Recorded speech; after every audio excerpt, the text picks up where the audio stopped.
కేసీఆర్ తెలంగాణ ఉద్యమం నాయకత్వం వహించిన అందుకోసం అని చెప్పేసి నాకు ఓట్లు వేయరని చెప్పేసి నాయకత్వం అధికారంలోకి వచ్చిండు. కానీ తెలంగాణను మేమే ఇచ్చినాం అని చెప్పేసి మీరు ఎందుకు అధికారంలో రాలేకపోయినారు?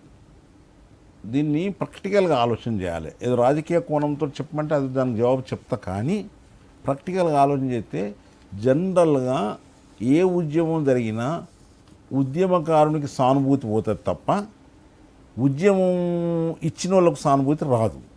ఉదాహరణకు యూపీఏ ఎన్డీఏ మాకన్నా ముందు 3 రాష్ట్రాలు ఇస్తే 3 ఓడిపోయింది.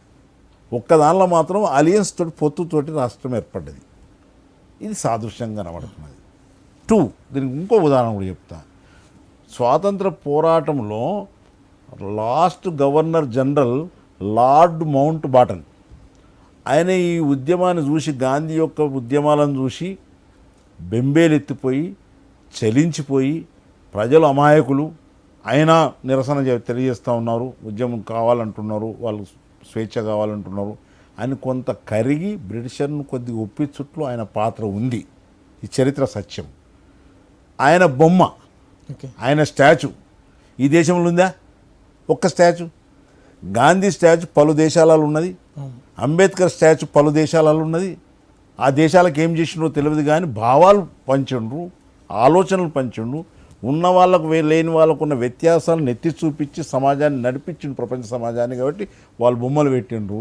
ఇక్కడ ఉద్యమకారులకు గాంధీకి వచ్చింది తప్ప ఆయనకు రాలే. ఎవరికి?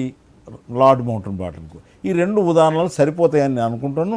ఆ రకంగా కొంత సానుభూతిని మలుచుకొని రెచ్చగొట్టి భాషతోటి పైసలతోటి అధికారంలోకి వచ్చాడు తప్ప యథార్థంగా రాలేదు.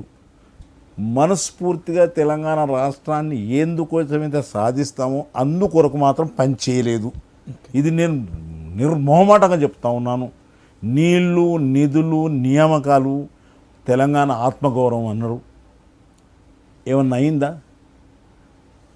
రాష్ట్రంలో కాళేశ్వరం ప్రాజెక్టు కడితే, ఒక్క ఉదాహరణ చెప్తా, 100 చెప్పగలుగుతా. ప్రాజెక్టు కడితే నిట్ట నిలువుగా అది పగిలిపోతే బాధ్యుడు కేసీఆర్ కాదా అంటున్నా.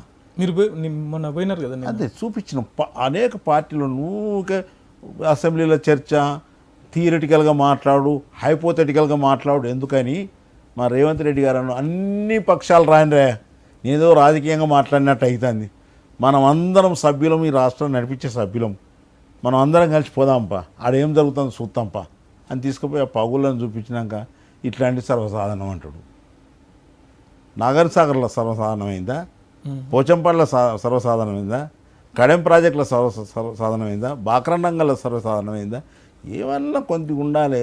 ఈ జానెడు కడుపు కోసము 70 ఏళ్ళు వచ్చినటువంటి మా కేసీఆర్ గారు ఈ జానెడు కడుపు కోసం ఇంత ప్రజలను విచ్ఛిన్నం చేసి, ప్రజలను నడ్డి విరిచి, రాష్ట్రాన్ని చిన్న భిన్నం చేసి, ఆర్థిక వ్యవస్థను కుదేలు చేసి, ఆర్థిక వ్యవస్థను చితక నలిచేసి ఎందుకు దేన్ని సాధిస్తాను? ఇప్పుడు